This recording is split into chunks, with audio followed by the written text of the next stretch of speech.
lalu saya ditelepon oleh putra Mbah Yai Jalil. Telepon ini bentuknya video call. Di video call oleh putra Mbah Yai Jalil untuk diceritakan satu cerita. Cerita ini adalah cerita dialog antara Mbah Yai Jalil dengan putranya.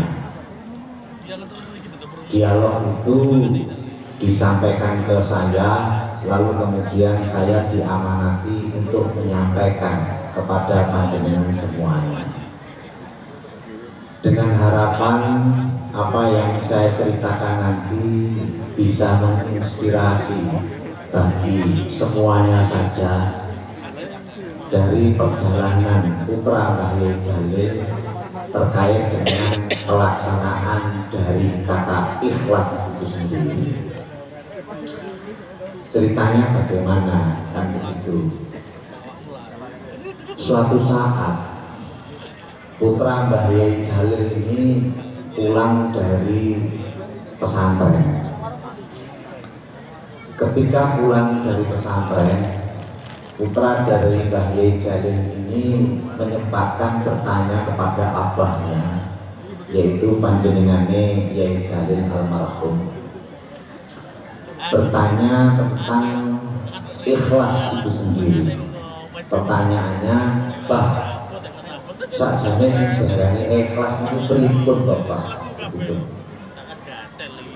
Yai Jalil menjawab, sing diarani ikhlas itu apa ae sing tok senengi tok kekne ning wong tanpa ada orang yang mengetahuinya, hingga Allah dan kamu sajalah yang mengetahuinya. Lalu kemudian putra Mbah Yai Jalil ini ingin mempraktekkan sakjane rasane wong ikhlas niku pripun. Lalu beliaunya putra Yai Jalil ini mengumpulkan apa yang dia sukai. Baju dia kumpulkan, uang dia kumpulkan, yang menurut beliau itu sesuatu yang sangat beliau sukai. Dia berikan kepada orang-orang yang dia kenal. Diberikanlah itu barang-barang yang disukai itu. Setelah barang itu diberikan kepada orang, lalu putra Mbah Yai Jalil ini menghadap lagi ke Mbah Yai Jalil, bertanya kepada Mbah Yai Jalil, "Bah, apa yang saya sukai, apa yang saya miliki, itu sudah saya berikan semuanya kepada orang. Apa ngeten niki sing diarani ikhlas?" Jawab dari Mbah Yai Jalil ini di luar dugaan. "Belum, kamu belum ikhlas." Lalu, lah apa kok kula dereng ikhlas? Wong semuanya sudah saya berikan. Kan ada orang yang tahu, yaitu orang yang kamu beri. Lalu kemudian putra Mbah Yai Jalil ini merenung sejenak, lalu mengambil langkah yang kedua, ingin mempraktekkan apa yang dia sukai untuk diberikan kepada orang. Lalu kemudian beliaunya mengumpulkan lagi uang, mengumpulkan lagi barang-barang yang dia sukai. Lalu barang yang dia sukai itu dia masukkan ke dalam kotak amal, kotak infak. Itu dilekokne ngoten. Lalu kemudian beliaunya putra Mbah Yai Jalil ini menghadap lagi Mbah Jalil, lalu bertanya kepada abahnya, "Bah, saya sudah mensedekahkan apa yang saya punya dan tidak ada orang yang tahu. Yaitu saya bentuknya itu pulau lebet ini kotak amal, tidak ada yang tahu. Nopo ngeten iki sudah ikhlas, Pak?"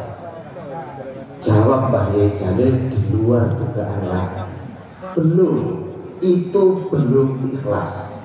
Kalau ngeten iki Pak angel ikhlas niku ternyata. Lek diunek niku kowe enak ngoten. Tapi di prakteknya niku ternyata uangnya.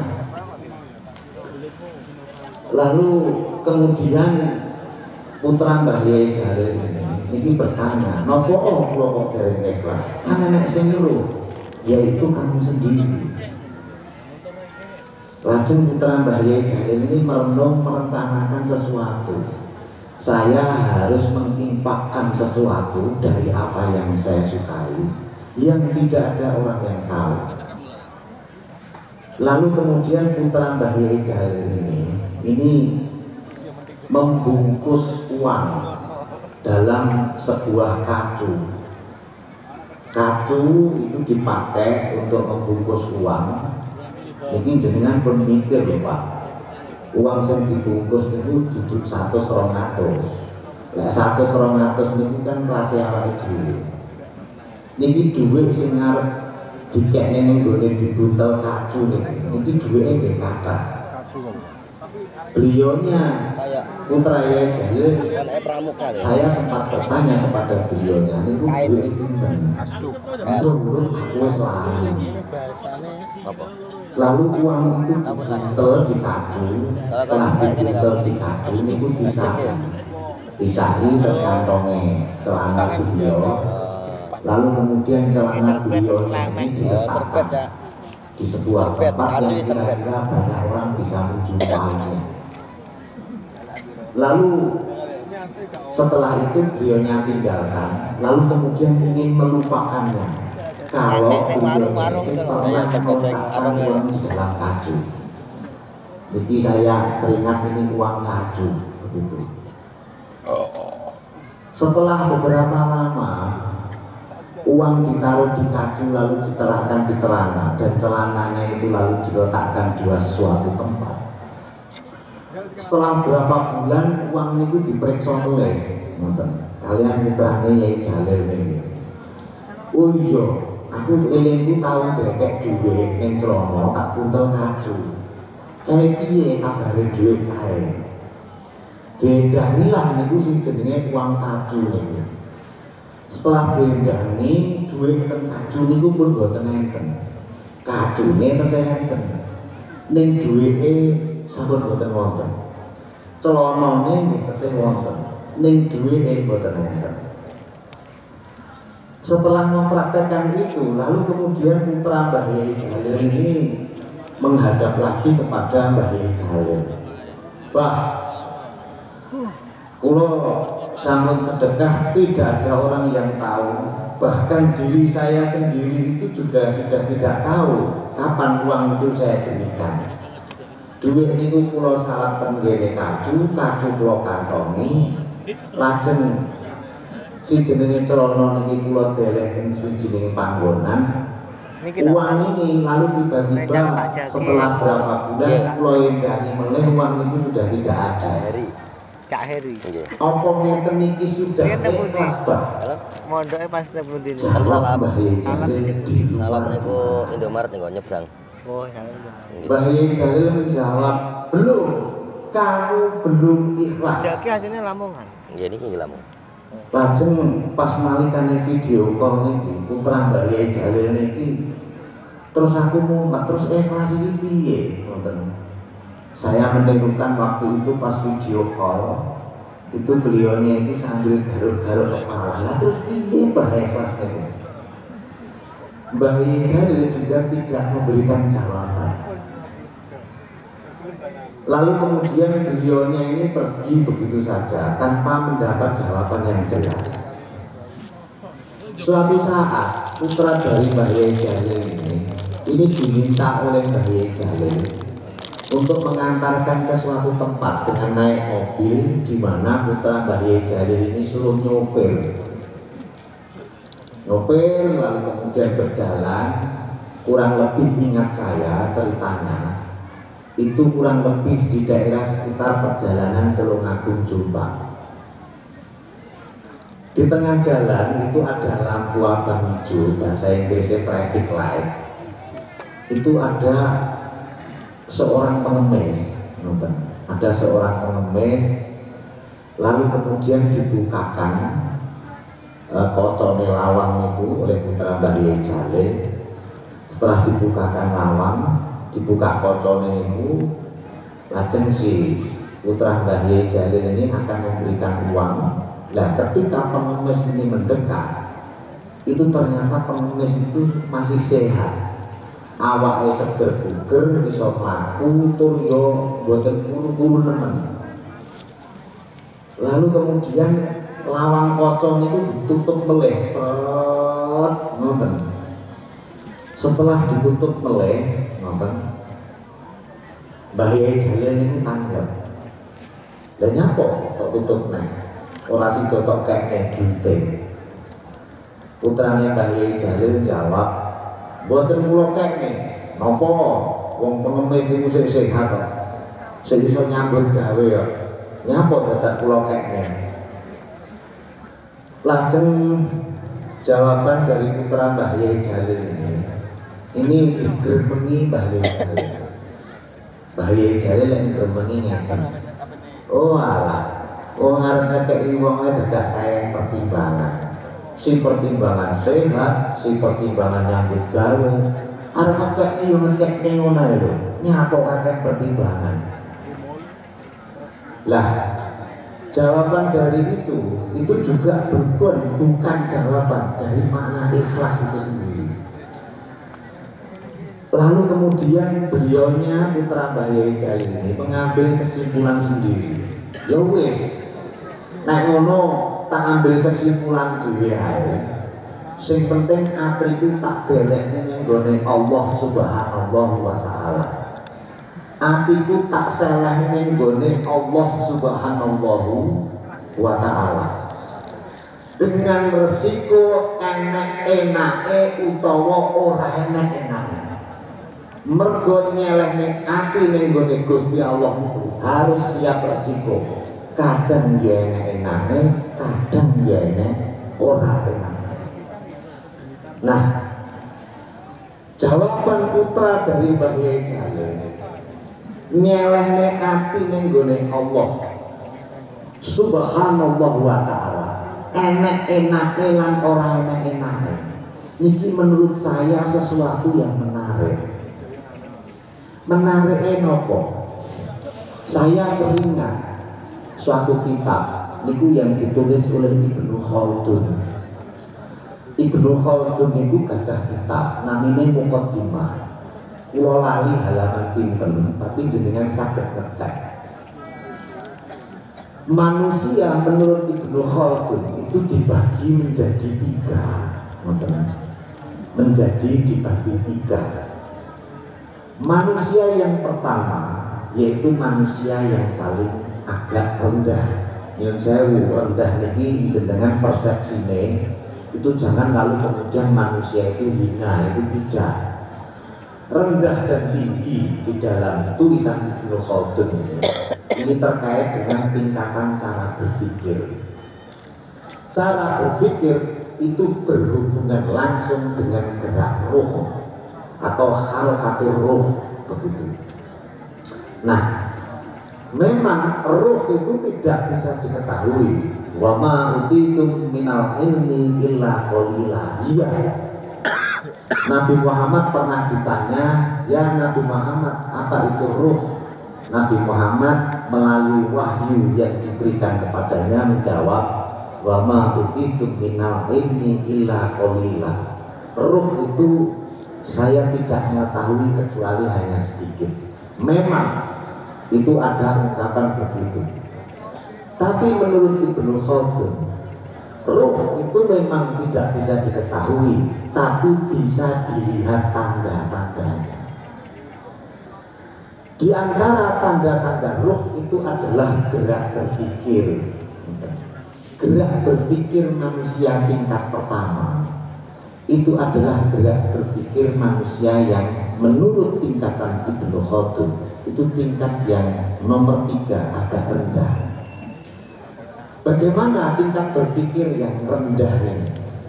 Tingkat berpikir yang rendah yaitu orang yang berpikirnya hanya terbatas melihat hal-hal yang sifatnya material. Cara kaum akademisi berpikir dengan menggunakan material itu adalah cara berpikir induksi atau istiqra'i dan deduksi atau istintaji. Niku menurut Ibnu Khaldun. Gerak berpikir yang kedua yaitu lebih tinggi dari yang pertama, bisa menangkap hal-hal yang bersifat esensial, sesuatu yang ada di balik hal yang sifatnya material. Apa itu sesuatu yang sifatnya non material itu? Jangan berpikir jin, berpikir malaikat, berpikir ngoten. Jawaban Ibnu Khaldun bukan itu. Gerak berpikir tingkat kedua yaitu orang yang mampu menangkap hal-hal yang esensial. Apa hal yang esensial itu? Contoh, Ibnu Khaldun mencontohkan esensi dari manusia adalah akal, karena akal itu menjadi pembeda antara manusia dan hewan. Maka akal itu adalah sesuatu yang sifatnya immaterial, bukan material. Kemudian yang ketiga, manusia tingkat ketiga yaitu manusia yang tertinggi. Manusia yang tertinggi yaitu manusia, yang ini jawabannya. Manusia di mana cara berpikir dan hatinya itu hanya Allah lah sebagai pertimbangan utama, bukan dirinya. Jadi banyak orang memberi itu dia berhitung, iki kira-kira balik ini ngaku piro. Orang memberi kadang berpikir ganjaran, iki kok kira-kira ganjarannya piro. Banyak orang berpikir iki kok aku lek memberi, iki kok aku oleh swarga apa oleh neraka. Pertimbangan-pertimbangan seperti itu bagi orang yang tingkat ketiga itu tidak diperhitungkan lagi. Yang menjadi perhatian utamanya adalah Allah Subhanahu wa ta'ala. Ibnu Khaldun menyatakan bahwa ikhlas itu adalah manusia tingkat ketiga ini, dan itu adalah manusia yang menempati makom para nabi. Jawaban dari putra Mbah Yai Jalil yang mengatakan, wes aku ora peduli mana, atiku lan pikiranku tak salah ning gone Allah Subhanahu wa ta'ala. Eneng enake lan ora eneng enake tak tampa. Dari jawaban putra Mbah Yai Jalil ini, ternyata bila ditinjau dari sudut pandang Ibnu Khaldun, itu ternyata manusia tingkat tertinggi, yaitu manusia yang mana menjadikan Allah hanya sebagai pertimbangan utama. Tidak berhenti sampai di situ, saya mencoba mencerna apa yang diungkapkan oleh putra Mbah Yai Jalil ini. Saya cari-cari di Al-Quran, gimana sih maknanya kata ikhlas itu di dalam Al-Quran. Ikhlas itu di dalam Al-Quran kosakatanya tidak ditemukan kecuali nama surah, yaitu surat Al-Ikhlas. Tapi kata Al-Ikhlas itu sendiri di dalam Al-Quran tidak ada. Lewatan percatus dengan cek di Al-Quran dengan dulu siji-siji enak kurang kosakata ikhlas. Menurut pencarian saya ternyata tidak ada. Tapi ketika tidak ada kosakata ikhlas, derivasi itu cara bahasa Arab itu isim mustaqil. Itu ternyata ada 16 kali disebutkan di dalam Al-Quran dengan berbagai macam bentuk. Ada kata mukhlisun, ada kata mukhlasin, ada kata laki mukhlis. Begitu. Itu di dalam Al-Quran sebanyak 16 kali. Lalu kemudian saya mulai berpikir, ini maknanya apa? Begitu. Mukhlasin, mukhlisun itu yang 16 kali disebutkan di dalam Al-Quran. Saya mencoba menelusuri beberapa kitab yang menjadi pilihan saya untuk saya telusuri. Itu adalah kitab tafsir yang ditulis oleh Muhammad Abed Al-Jabiri. Judul kitab Fahmul Qur'anil Hakim At-Tafsir Al-Wadih Hasba Tartibin Nuzul di jilid yang ketiga. Di dalam surah ini ternyata maknanya mengejutkan. Mengejutkannya bagaimana?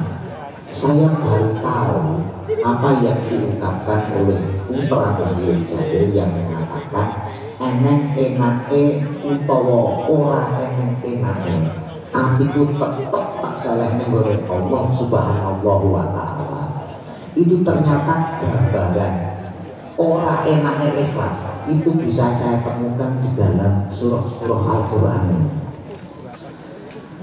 Di antara surah yang menyebutkan bagaimana orang ikhlas itu luar biasa beratnya, itu di surat As-Saffat ayat 168 sampai ayat 170. Bunyinya kurang lebih seperti ini. Lau anna indana zikran minal awalin lakunna ibadallahil mukhlasin. Ini orang Arab sebelum Nabi Muhammad diutus kepada mereka itu pernah berkelakar.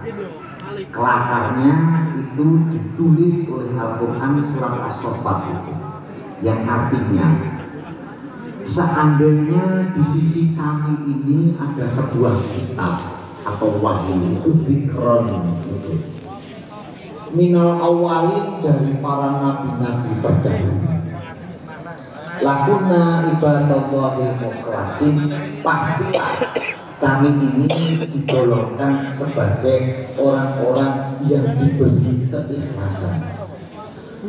Tapi ternyata ketika Nabi diutus kepada mereka, mereka mengingkarinya. Dalam arti, jika kita ingin melihat praktik ikhlas di masa Nabi adalah di Nabi Muhammad itu sendiri. Mengapa begitu? Karena orang Arab mengingkari kenabian Muhammad dan mengingkarinya itu dengan mengatakan lakunna ibadallahil mukhlasin. Ternyata prakteknya mereka tidak menerima Nabi Muhammad.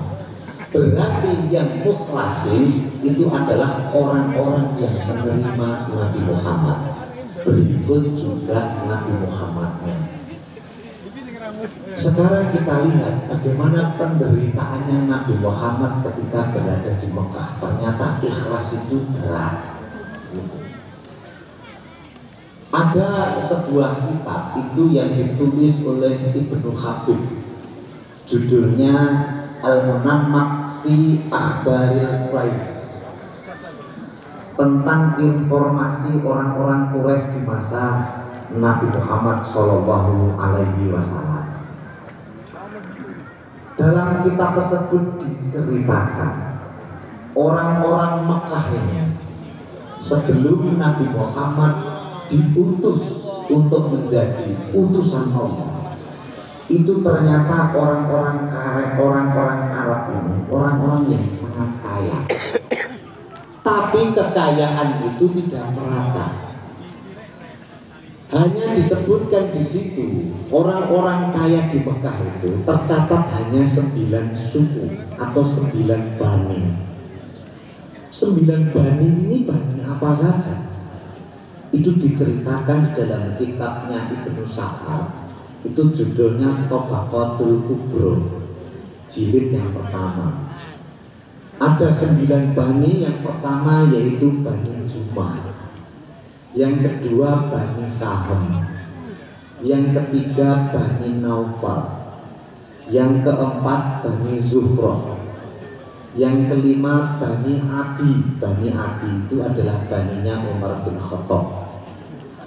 Yang keenam Bani Abdus Samas. Bani Abdus Samas itu baninya Utsman bin Affan. dan bani-bani lainnya dengan cek ya mbak sangat suku ini kurang boleh apa. Nah, orang-orang dari 9 suku ini orang-orang kaya luar biasa. Namun di tengah-tengah atau di sekelilingnya ini terdapat bani-bani yang sangat miskin. Diceritakan di dalam kitabnya Al-Qurtubi itu judulnya Jami'ul Ahkamil Quran di jilid yang ke-20. Semiskin apa orang Mekah pada waktu itu? Diceritakan oleh Al-Qurtubi banyak orang-orang Mekah di samping orang kaya yang disebutkan oleh Ibnu Sa'ad 9 suku itu. Al-Qurtubi menyebutkan dengan istilah singkat yaitu ashabus sulti, para perebus tulang. Para perebus tulang ini maksudnya apa? Jadi orang-orang Mekah pada waktu itu di samping orang-orang yang kaya, yang miskin itu, saking miskinnya itu mereka ini luru, ngerti luru pak? Luru ini leles, mutis ini rokok, leles itu nilas, golek tipaan. Mereka leles itu tulang-tulang onta yang disembelih oleh orang-orang kaya 9 suku tadi, di mana orang kaya ini setiap minggu sekali pada hari Jumat mereka melakukan pestanya yaitu di rumahnya Abu Jahal. Itu pesta itu di Arab itu dengan cara menyembelih onta. Lah, onta yang disembelih lalu kemudian dagingnya dimakan. Ini tulang-tulangnya ini dibuang sembarangan. Setelah dibuang sembarangan, tulang-tulang ini dilelesi. Kalian bani-bani yang lemah itu dipecah, lalu kemudian sum-sumnya diambil.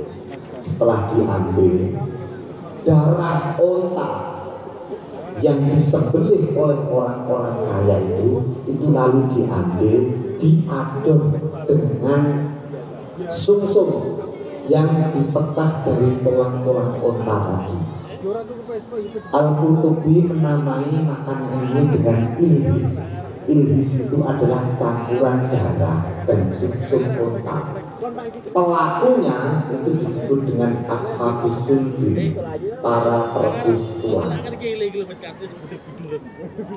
Darah dan sum-sum itu diambil, kira-kira dilebok neneng-neneng panci ngoten, lalu kemudian dimasak. Setelah dimasak ini lalu dimakan. Itulah gambaran kemiskinan pada waktu itu. Ada lagi disebutkan oleh Al-Qurtubi Jami'ul Ahkamil Quran. Itu banyak orang-orang miskin di Mekah yang mengunci keluarganya di rumah lalu kemudian mati bersama. Kenapa? Karena mereka menghindari untuk meminta-minta. Mereka mengunci di rumah satu keluarga lalu kemudian mati bersama di keluarga itu gara-gara tidak bisa makan dan menghindari untuk meminta-minta pada orang. Banyak sekali kejadian pada waktu itu seperti itu. Diriwayatkan juga oleh Al-Qurtubi dari orang-orang yang miskin di Mekah itu banyak yang naik ke gunung Jabal Qubais. Di sana mereka mendirikan tenda satu keluarga, lalu kemudian mati bersama satu keluarga itu di tenda itu dengan cara menahan rasa lapar sampai mengantarkannya kepada kematian.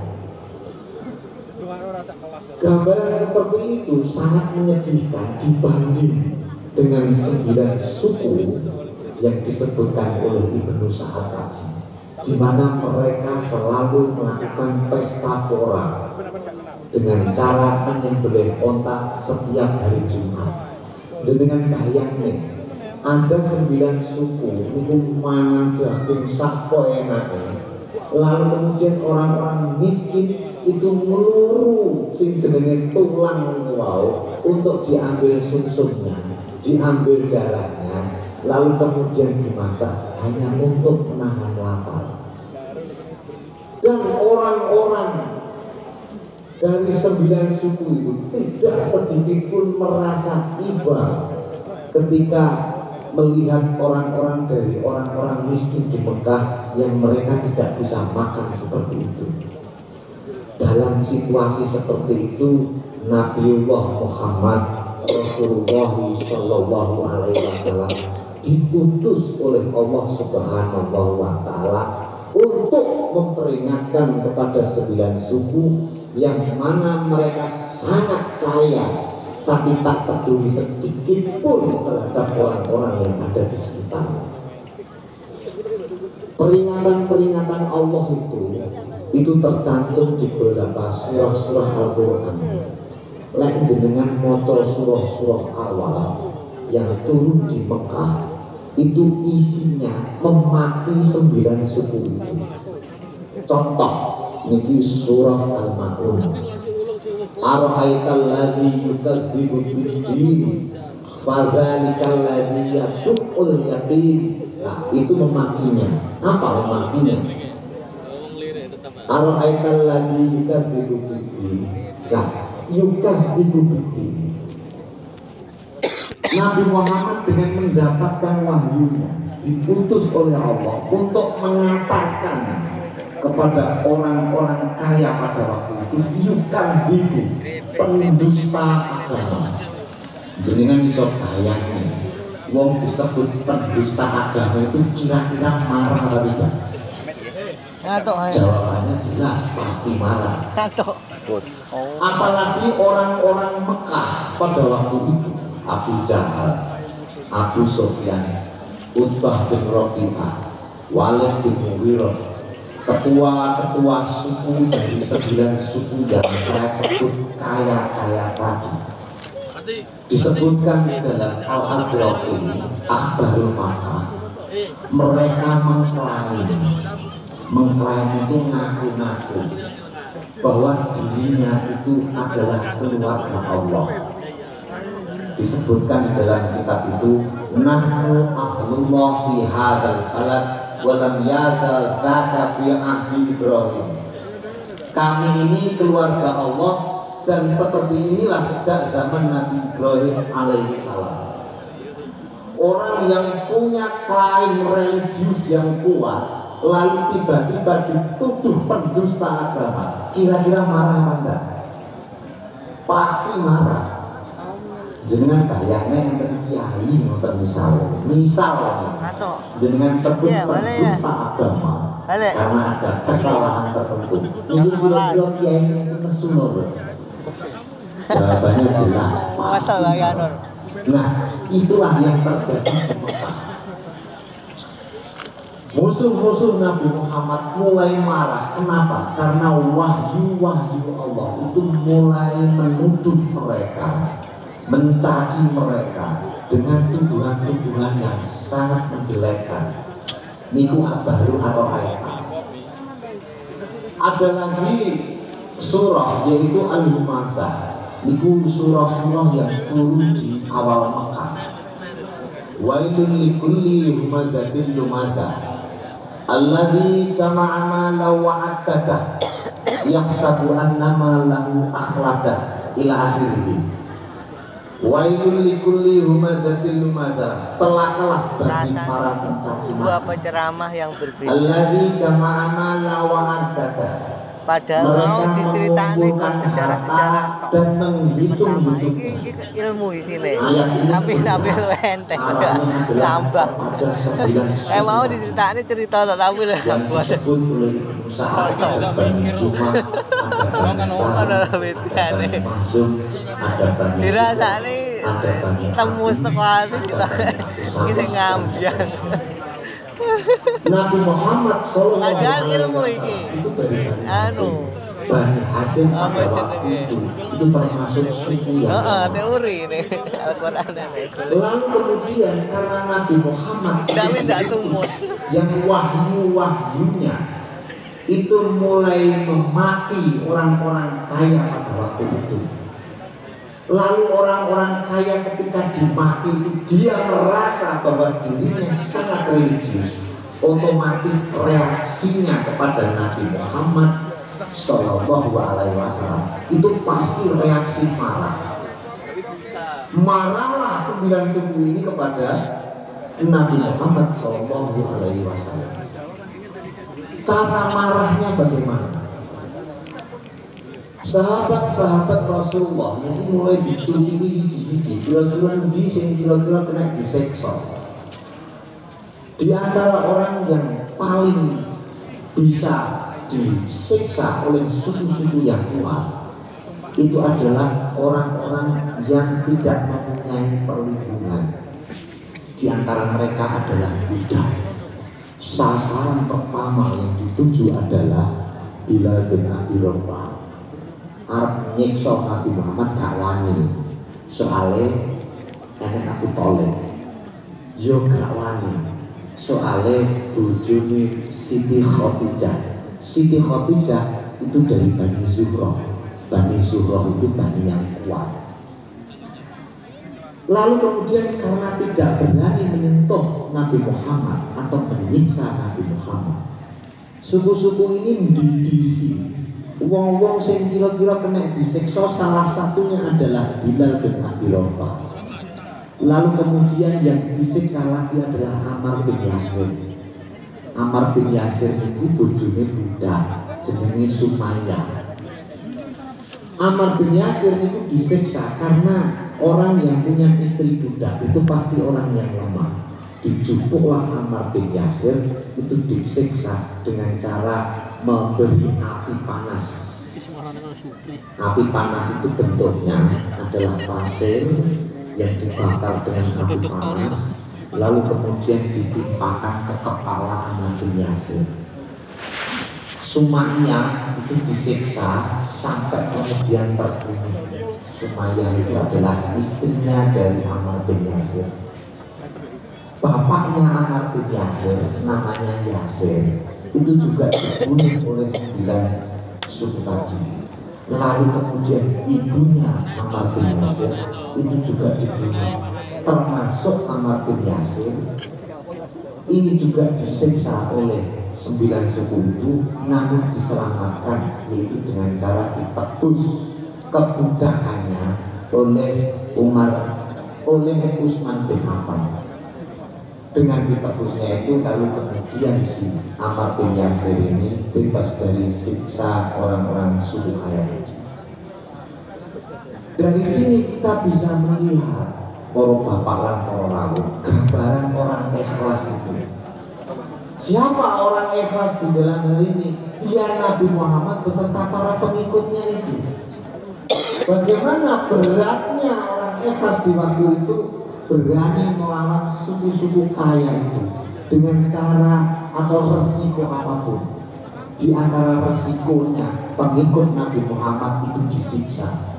Di antara yang disiksa itu adalah Bilal bin Abi Rabah, Ammar bin Yasir, Sumayyah, Yasir, dan seterusnya. Inilah gambaran orang-orang yang ikhlas. Jadi benar apa yang dikatakan oleh putra Mbah Yai Jalil, atiku tak pokoknya Allah Subhanahu wa Ta'ala. Udah kata ganti enaknya dan putra Mbah Yai Jalil langsung ke Saladin. Seperti yang terjadi oleh Nabi Muhammad Shallallahu Alaihi Wasallam, ikut juga sahabat yang ada di Mekah. Ikhlas itu risikonya seperti disiksa, dikhianati, lalu kemudian diusir oleh orang-orang Mekah, sehingga banyak dari sahabat-sahabat Nabi Muhammad itu hijrah. Hijrah yang pertama yaitu ke Habsyi, hijrah yang kedua yaitu ke Madinah Al-Munawwarah. Itulah gambaran orang ikhlas. Jadi ikhlas yaitu menyerahkan kepada Allah Subhanahu wa Ta'ala. Itu bukan tanpa resiko. Seperti yang dikatakan oleh putra Mbah Yai Jalil, yo enak-enak, yo enak gak enak. Niki kan awake dhewe sering muni ayo kene iki ikhlas ora ikhlas mati ku sanget ganjarane oke enak. Jadi ngomong apa piye angel ikhlas. Makanya Mbah Yai Jalil mengatakan, "Bah, ngeten iki pun ikhlas dereng, Pak." Belum, itu belum ikhlas. Dan 3 yang ditanyakan oleh putra Mbah Yai Jalil kepada Yai Jalil, jawabannya belum, itu belum ikhlas. Karena kenapa? Ikhlas yang dipraktekkan di zaman Nabi Muhammad Sallallahu Alaihi Wasallam itu ternyata berat, penuh resiko. Para hadirin yang saya hormati, itu gambaran beratnya ikhlas. Sekarang tak balik. Bukan berarti ikhlas itu sorot terus. Ceramah kajian. Enaknya sih ikhlas itu. Enaknya itu ketika Nabi Muhammad itu ditolak ketika dakwah di Mekah. Nabi Muhammad Shallallahu Alaihi Wasallam ini lalu hijrah ke Madinah. Setelah Bai'atul Kubra, setelah Bai'at Aqabah yang kedua, Nabi Muhammad hijrah ke Madinah. Hijrah di Madinah.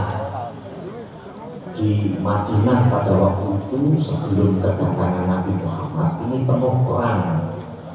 Jangan dikira loh, Madinah itu ketika Nabi Muhammad hijrah ke sana, wong Madinah itu ayem-ayem, enak-enak, wong rukun-rukun, lalu kemudian saling silaturahmi sana ke sini. Enggak. Gambaran Madinah pada waktu itu banyak perang. Disebutkan oleh Jawad Ali, itu gadah kitab, itu namanya Al-Mufassal fi Tarikhil Arab Qabla Islam. Itu ada banyak perang. Perang yang pertama disebut dengan perang Sumair, perang Fijar 1, perang Fijar 2, yang terakhir itu adalah perang Bu'as. Saya hitung dari catatan Jawad Ali itu ada 10 kali perang di Madinah sebelum Nabi Muhammad itu hijrah ke sana. Lalu kemudian ketika Nabi Muhammad hijrah ke sana, ini Nabi Muhammad dijamin keselamatannya itu dengan cara melakukan Bai'ah Aqabah. Bai'ah Aqabah. Bai'ah ketika Nabi Muhammad sebelum hijrah, yaitu Bai'ah Aqabah yang kedua, atau biasa disebut oleh sejarawan itu dikenal dengan Bai'atul Harab atau Bai'ah perang. Setelah melakukan Bai'atul Aqabah yang kedua, Nabi Muhammad ini hijrah ke Madinah. Di Madinah, di awal-awal Madinah, nyantai Nabi Muhammad. Yang pertama dilakukan itu adalah membangun Masjid Quba. Lalu kemudian mendirikan sholat Jumat. Jadi sholat Jumat pertama kali itu di Madinah, bukan di Mekah. Di Mekah sholat Jumat itu belum pernah dilaksanakan. Tapi ketika Nabi Muhammad hijrah tahun 622, itu baru pertama kali sholat Jumat dilaksanakan. Tepatnya yaitu di Masjid Bani Salim. Di sana Nabi Muhammad membangun Masjid Quba, lalu kemudian melakukan ritual Jumat. Setelah melakukan ritual Jumat, Nabi Muhammad membangun Masjid Akbar. Di saat awal-awal Nabi Muhammad di Madinah, tidak ada konflik sama sekali, situasinya tenang. Baru kemudian situasinya berubah ketika Nabi Muhammad ini membuat piagam Madinah. Apa yang membuat situasi berubah? Di dalam piagam Madinah itu ada klausa, ada pasal. Piagam Madinah itu kalau undang-undang, Pak. Jadi di dalam piagam Madinah itu ada satu pasal.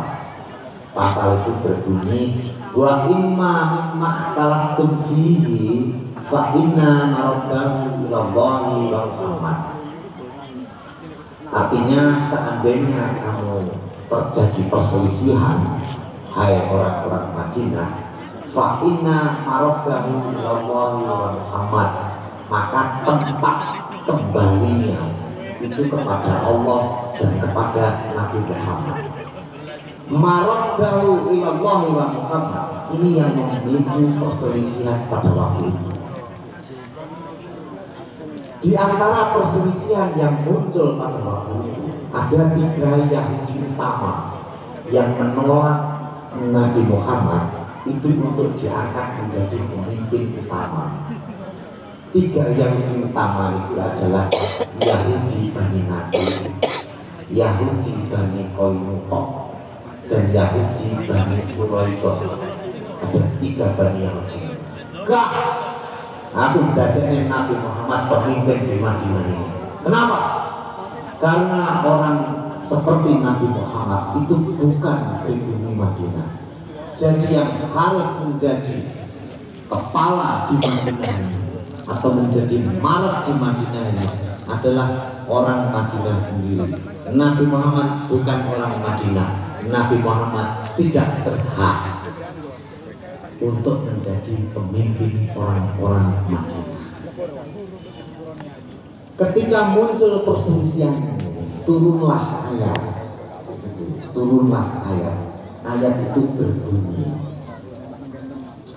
wa ma umiru illa liya'budullaha mukhlishina lahud-din.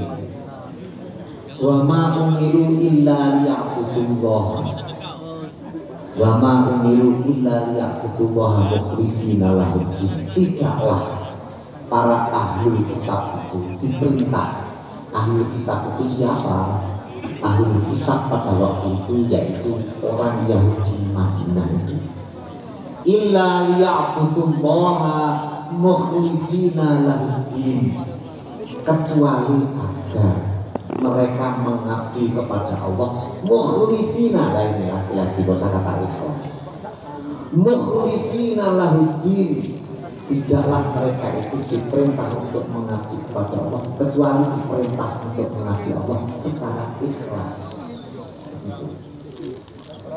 Lah, dengan membaca situasi di Madinah pada waktu itu, situasi di mana ayat turun wa ma umiru illa liya'budullaha mukhlishina lahud-din, ini bisa dimaknai berarti yang disebut sebagai orang ikhlas itu adalah orang yang hanya mengabdi kepada Allah. Bentuknya pada waktu itu adalah dengan cara menerima Nabi Muhammad SAW sebagai pemimpin utama di Madinah. Di dalam ayat ini menunjukkan bahwa ikhlas itu tidak hanya soal memberi. Ikhlas itu tidak hanya soal berinfak dari apa yang kita sukai. Ternyata di balik ayat ini, ikhlas itu adalah mengabdi hanya kepada Allah Subhanahu wa Ta'ala. Bentuknya adalah mendukung Nabi Muhammad ketika Nabi Muhammad di Madinah menetapkan dirinya sebagai pemimpin utama. Namun orang-orang Yahudi di Madinah tidak menerima Nabi Muhammad sebagai pemimpin utama. Ini berarti orang Yahudi itu tidak ikhlas. Lalu kemudian orang seperti Nabi Muhammad dan sahabatnya yang mau mendukung pemimpinan dari Nabi Muhammad itu yang disebut sebagai mukhlishina lahud-din. Singkat cerita, setelah turunnya ayat ini, orang-orang Yahudi Madinah ini diusir oleh Nabi Muhammad SAW dari Madinah. Dengan cara apa? Dengan cara perang. Banyak perang di internal pada waktu itu, yaitu perang Bani Mustalik, perang melawan Bani Lihyan, dan seterusnya, yang kemudian membuat orang-orang Yahudi Madinah ini harus diusir dari Madinah. Mereka lalu hijrah dalam suatu tempat karena diusir. Salah satu tempat yang dituju oleh orang Yahudi Madinah pada waktu itu adalah Khaybar. Tanah Khaybar yaitu tanah di utara Madinah. Lalu kemudian Nabi Muhammad terus dengan diusirnya orang-orang yang di Madinah ini. Lalu kemudian Nabi Muhammad menikmati di akhir hayatnya menjadi orang yang sangat diagungkan di Madinah. Mengapa? Karena berhasil membawa Madinah menjadi kota Nabi di mana kedamaian itu ada. Setelah Nabi Muhammad itu berhasil membawa Madinah dengan kedamaiannya, Nabi Muhammad banyak diagungkan oleh orang-orang pada waktu itu, termasuk hari ini. Ini contoh ikhlas yang ada enaknya. Jadi ikhlas itu ada enaknya, juga ada tidak enaknya. Tidak ada enaknya, bentuknya seperti apa ketika Nabi Muhammad di Mekah. Enaknya seperti apa? Seperti Nabi Muhammad di Madinah. Di akhir hayatnya Nabi Muhammad menerima keagungan. Banyak kitab misalnya menyebut di masa akhir Nabi Muhammad di Madinah, itu yang dikenal dengan Amul Wufud atau tahun delegasi. Dari tahun delegasi ini banyak yang menyambut Nabi Muhammad sebagai pemimpin yang berhasil di Madinah. Dengan menjadi pemimpin yang berhasil, Muhammad diagungkan, dieluk-elukan, dan disolawati, dan seterusnya dan seterusnya. Ini contoh ikhlas ada enaknya. Jadi ikhlas itu ada enaknya dan juga ada tidak enaknya. Bukan hanya soal memberi apa yang kita sukai, tapi pengabdian diri kita kepada Allah Subhanahu wa Ta'ala. Ketika saya menemukan kurang lebih makna seperti ini, saya teringat satu kitab yang ditulis oleh Abu Hilal Al-Askari. Abu Hilal Al-Askari itu punya kitab namanya Furuqul Lughawiyah. Di dalam Furuqul Lughawiyah ini, Abu Hilal Al-Askari itu menyatakan al-ikhlasu huwa al-mukhtaru minal jumlah. Azhar sumiyaz zahabu an-nabiyyu anil ghasli khalisan. Begitu kata Abu Hilal Al-Askari. Ikhlas itu adalah orang yang terpilih dari sekian jumlah manusia yang ada. Contohnya seperti apa? Orang yang seperti mengikuti Nabi Muhammad di Mekah. Juga contohnya orang yang mau berjuang dengan Nabi Muhammad di Madinah, yang mau membela Nabi Muhammad, ikut perang berdarah-darah. Itu gambaran orang ikhlas. Sampai kemudian mereka bisa menikmatinya ketika di akhir masa hidupnya Nabi Muhammad. Jembatan arah kapas. Sumia zahabu an-nabi wa al-ghasli khalisan. Emas itu emas yang murni dari campuran apapun. Sumia khalisan bisa disebut sesuatu yang ikhlas karena emas itu bebas dari campuran-campuran yang lain. Ini menandakan bahwa ikhlas itu harganya tinggi. Abu Hilal Al-Askari itu menyebutkan betapa tingginya harga ikhlas itu, seperti disebutkan Abu Hilal Al-Askari itu seperti emas, di mana orang itu disebut emas, ia adalah orang-orang yang terpilih. Namun yang disebut terpilih ini bukan lalu kemudian dipilih Allah dan seterusnya, bukan. Yang dimaksud terpilih ini ya kita berusaha untuk menjadi orang seperti yang dikatakan oleh Abu Hilal. Dari sini baru saya memahami apa yang diungkapkan oleh putra Mbah Yai Jalil. Ya wis Lut, begitulah kira-kira saya mengutip kata-katanya. Akhirnya hatiku tak seleh ning nggone Allah Subhanahu wa Ta'ala. Enek enak lan ora enek enak. Kata-kata kata yang sederhana ini sebetulnya ungkapan yang menurut saya arti dari kata ikhlas itu. Demikianlah para bapak dan para ibu, arti dari ikhlas bukan ikhlas yang didefinisikan, tapi ikhlas yang pernah dipraktekkan oleh beliaunya Putra Mahkota. Jadi ikhlas itu sebetulnya adalah pintu menuju pengabdian kepada Allah Subhanahu wa Ta'ala, dan hanya Allah lah satu-satunya tujuan utama. Itulah kata ikhlas. Namun para bapak dan para ibu, sebelum saya tutup, ada satu kata-kata terakhir yang diungkapkan oleh Putra Mbah Yai Jalil ketika menelpon saya.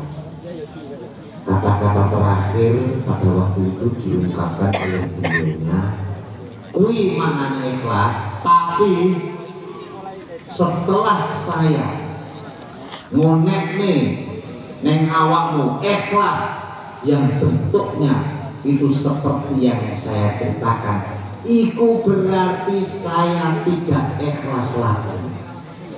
Begitu kata beliaunya. Coba dengan bayangnya, ikhlas itu kesuwannya kaya ngoten niku ditutup oleh kata-kata beliau, aku muni ngene iki, akhire aku dudu wong ikhlas ae.